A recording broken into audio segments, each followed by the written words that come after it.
Bonjour,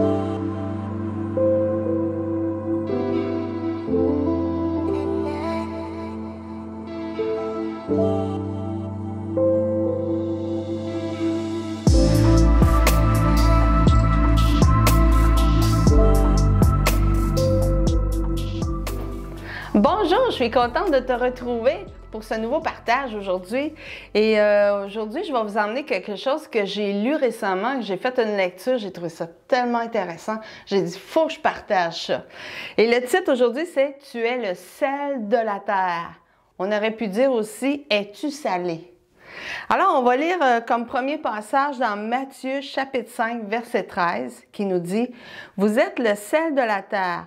Si ce sel perd sa saveur, avec quoi la saleront-on? Ce sel ne vaut plus rien.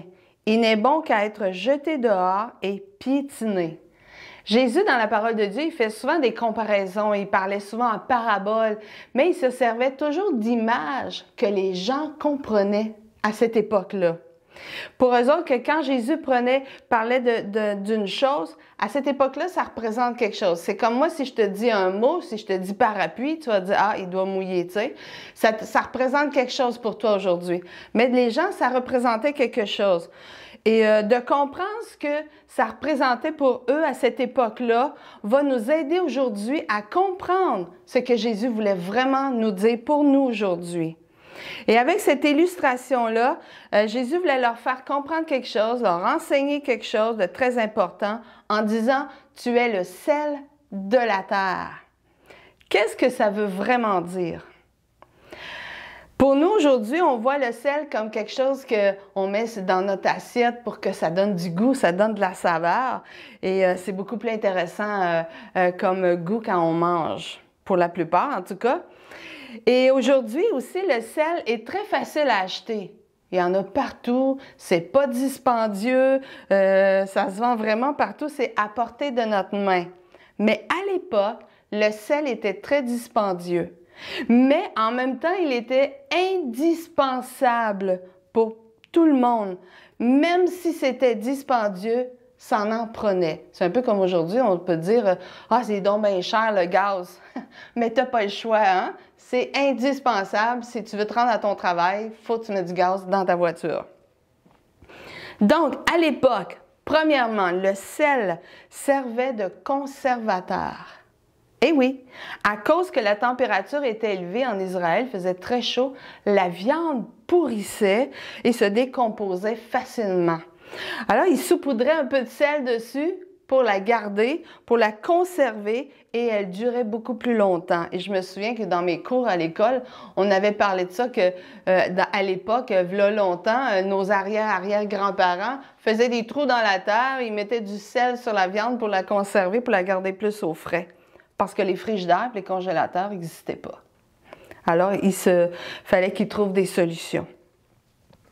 Et quand les gens ont entendu qu'on devrait être le sel de la terre, eh bien, pour eux, ça allumait une lumière. Ça leur faisait comprendre exactement ce que Jésus voulait leur enseigner. Qui fait que quand Jésus enseigne quelque chose, il est important pour nous aujourd'hui de comprendre à cette époque-là à quoi ça servait. Parce que pour nous, aujourd'hui, on ne se sert pas du sel comme eux se servaient. Et si on comprend ce que ça voulait dire dans ce temps-là, eh bien, ça va être plus facile pour nous de comprendre exactement ce que Jésus voulait dire.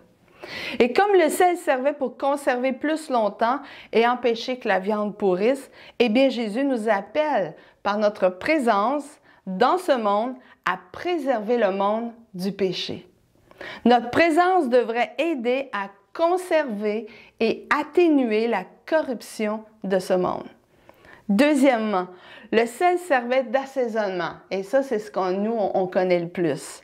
Les repas sans sel, c'est plus fade, ça goûte pas grand-chose, hein? Et quand on met un peu de sel, eh bien, ça vient rehausser les saveurs et c'est beaucoup meilleur. Et si notre présence doit atténuer le mal dans le monde, comme le premier point, eh bien, juste par ta présence, devrait aussi changer la saveur de la société. Tu devrais apporter du goût dans ce monde, comme le sel apporte du goût dans la nourriture. Tu sais, moi j'ai déjà entendu, il y a déjà des gens qui m'ont dit Tu sais, quand tu es là, c'est comme si on dirait que l'atmosphère est différente. On dirait que tu apportes de la paix, de la joie, tu apportes quelque chose. On dirait qu'on se sent plus calme quand tu es là. Et sûrement que tu as déjà entendu cela toi aussi. Tu fais la différence parce qu'on est le sel de la terre. Troisièmement, le sel servait d'antiseptique, de désinfectant. À l'époque, on croyait que le sel agirait comme un désinfectant, surtout dans des endroits jugés sales ou souillés ou contaminés. Les désinfectants n'existaient pas comme nous aujourd'hui. Nous, aujourd'hui, on va à l'épicerie, on va dans les pharmacies, il y a plein de désinfectants. Il y en a de toutes les sortes, de toutes les marques, il y en a pour chaque chose. Tu as des désinfectants pour les toilettes, des désinfectants pour les lavabos, tu as des désinfectants pour laver les planchers, tu as des désinfectants dans ton linge, tu as des désinfectants pour tout. Il y en a tellement qu'on ne sait plus lesquels acheter. Mais à l'époque, il n'y en avait pas. Ça n'existait pas des désinfectants. Alors, ils prenaient le sel. Et à l'époque, quand quelqu'un avait une maladie, il répandait du sel à l'endroit où il était pour désinfecter la pièce ou le lit. Vous savez, nous, quand on va à l'hôpital, quand on a terminé et qu'on part, eh bien, ils désinfectent tout avec des désinfectants. Mais eux désinfectaient avec le sel. On dit aussi qu'ils répandaient du sel dans le foin, dans la paille, dans les granges et dans les fermes pour empêcher de propager des maladies parmi les animaux. Donc, les gens comprenaient qu'il devait être le sel comme un antiseptique ou un désinfectant pour empêcher de propager dans un monde qui est malade de péché, de corruption, pour venir désinfecter le monde.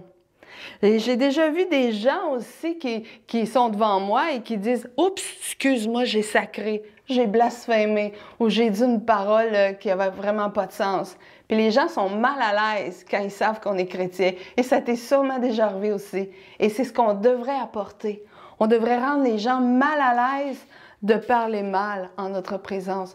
Parce qu'on est le sel, on vient purifier notre entourage. Quatrièmement, le sel servait aussi d'agent de guérison médicinale. Ouais? Dans le monde d'autrefois, où ce que les médicaments étaient très rares, mais que nous, aujourd'hui, les médicaments, on en a partout. On en a tous dans nos maisons. On a des pharmacies avec plein de crèmes, puis de pilules, puis de toutes sortes de choses. Mais à l'époque, c'était compliqué, les médicaments. Et le sel était un produit indispensable dans la trousse médicinale du médecin.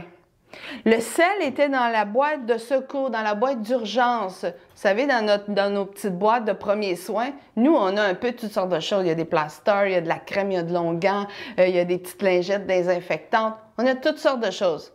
Mais eux avaient du sel dans leur petite boîte. C'est important. Donc, les gens comprenaient qu'ils devaient apporter la guérison physique et émotionnelle à un monde qui souffre de toutes sortes de maladies. Comme quand on prie pour les gens pour la guérison et que parfois même on les entoure de nos bras pour les consoler de leur peine, pour les soulager de leur peine. Tu dois apporter la guérison autour de toi. Cinquièmement, le sel servait aussi d'engrais. Le sel constituait aussi un ingrédient très important pour les agriculteurs qui l'employaient pour enrichir et fertiliser la terre. Cela améliorait la qualité de la terre et donnait une récolte plus abondante et saine. Jésus nous dit aussi que nous devrions enrichir et améliorer ce monde par notre présence. On devrait être comme un engrais. Alléluia! Par ta présence, tu devrais transformer le monde autour de toi dans lequel tu vis. Tu devrais transformer l'atmosphère autour de toi parce que tu es le sel de la terre. Tu portes la présence de Dieu en toi. Alléluia! Lorsque tu es dans un endroit, tu devrais apporter la paix, tu devrais apporter la joie, changer l'atmosphère. Les démons même devraient fuir quand tu es là à cause de ta présence. Attention à ce qui sort de ta bouche. Tu as la puissance de faire la différence dans ce que tu dis.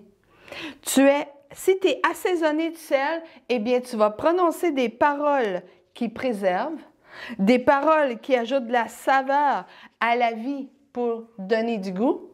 Tes paroles devraient apporter des paroles de guérison aux gens qui souffrent, des paroles qui désinfectent et délivrent ceux qui sont contaminés, des paroles tellement pleines de foi qu'elles créent un environnement béni autour de toi. Tu devrais être une bénédiction. Alléluia. Tu devrais apporter la multiplication, comme l'engrais venait apporter plus d'abondance dans la terre. Et pour terminer, je vais te laisser avec une petite question de réflexion. Quand tu entends la parole qui sort de ta propre bouche, est-ce que tu prétends honnêtement que ce sont des paroles assaisonnées de sel? C'est une bonne parole, hein? Ou par ton comportement, est-ce que tu es assaisonné de sel? Est-ce que ta bouche est remplie de paroles qui préservent, qui guérissent, qui libèrent, qui purifient, qui apportent la foi? Tes paroles créent-elles une ambiance, une atmosphère transformée positive ou produit-elle l'effet inverse? Est-ce que tu joues ton rôle en tant que sel de la terre? Alléluia. Et je vais te laisser comme ça et j'espère qu'avec toutes ces informations-là que tu as entendues de à quoi servait le sel, qu'aujourd'hui que tu peux avoir une meilleure idée que quand Jésus te demande « Sois le sel de la terre », qu'est-ce que ça veut dire vraiment? Et pour terminer, je vais prier pour toi, si tu le veux bien. Juste ferme les yeux et je vais prier pour toi. Père éternel, je vais t'élever ton enfant au trône de ta grâce, Seigneur. Seigneur, tu vois le désir de ton enfant d'avoir une vie assaisonnée, d'apporter le sel de la terre, d'être plus salé. Seigneur, je prie que tu transformes ton enfant, que tu le rendes plus sensible, Seigneur, à cette parole, oh Dieu, et qu'il puisse avoir ce réflexe de toujours se poser cette question. Est-ce que j'apporte le sel? Est-ce que je purifie autour de moi? Est-ce que j'engraisse le terrain autour de moi? Est-ce que je désinfecte autour de moi? Est-ce que je donne de la saveur autour de moi? Est-ce que j'apporte la guérison autour de moi? Seigneur, touche ton enfant et fais-le grandir avec cette parole que tu nous donnes aujourd'hui. Merci Jésus d'avance pour tous les changements que tu vas faire dans toutes nos vies. Alléluia. C'est au nom de Jésus que je prie. Amen. Alléluia. Là-dessus, je te laisse. On va écouter un chant et que Dieu te bénisse abondamment.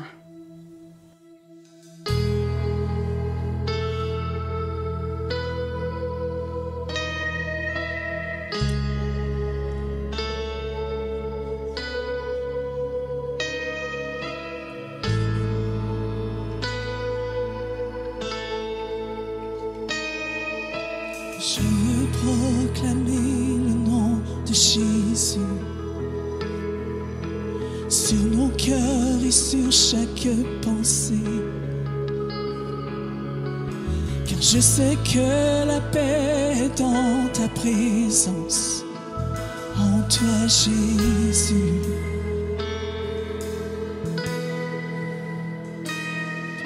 Je veux proclamer le nom de Jésus,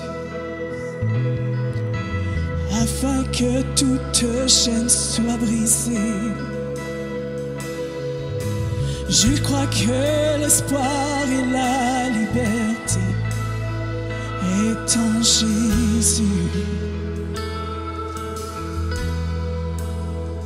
Ton nom est puissant et ton nom guérit. Ton nom est vie. Tu brises les chaînes, tu perces la nuit, consumes tout.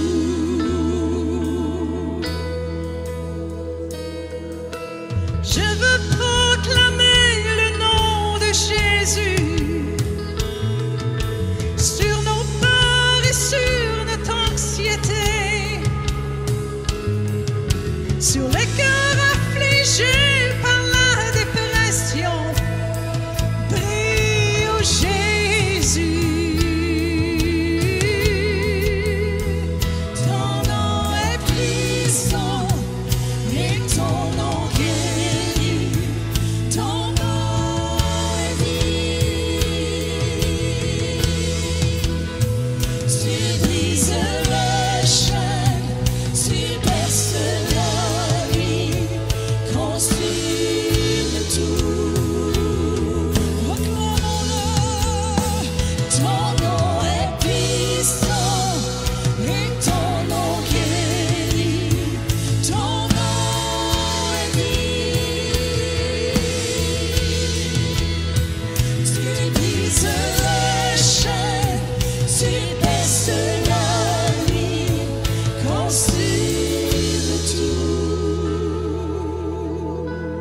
Déclarons-le sur les monts, Jésus dans les rues, Jésus dans les ténèbres et sur tous nos ennemis. Oh Jésus sur nos familles, proclamons son saint nom. Jésus,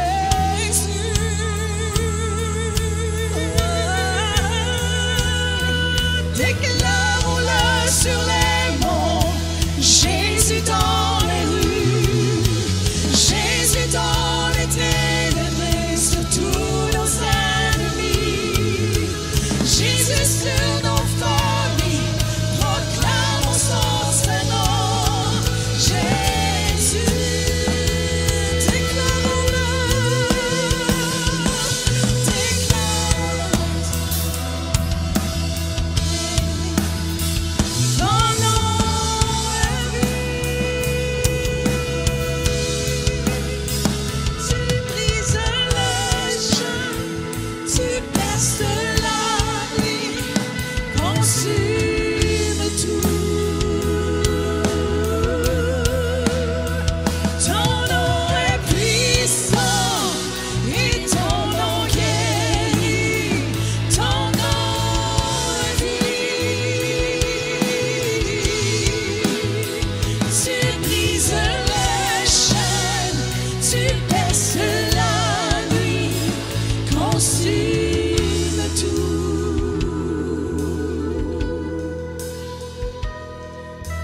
Je veux proclamer le nom de Jésus sur mon cœur et sur chaque pensée, car je sais que la paix est dans ta présence, en toi Jésus.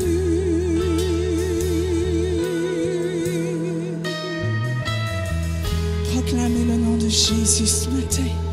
Élevez le nom de Jésus.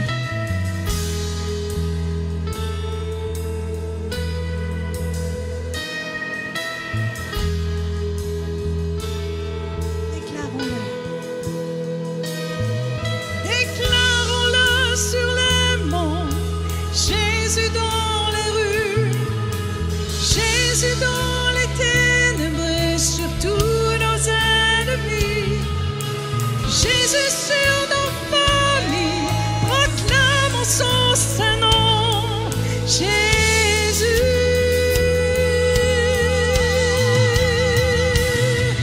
déclarons-le sur les monts, Jésus dans les rues, Jésus dans les ténèbres et sur tous nos ennemis. Jésus sur nos familles, proclamons son saint nom. Jésus,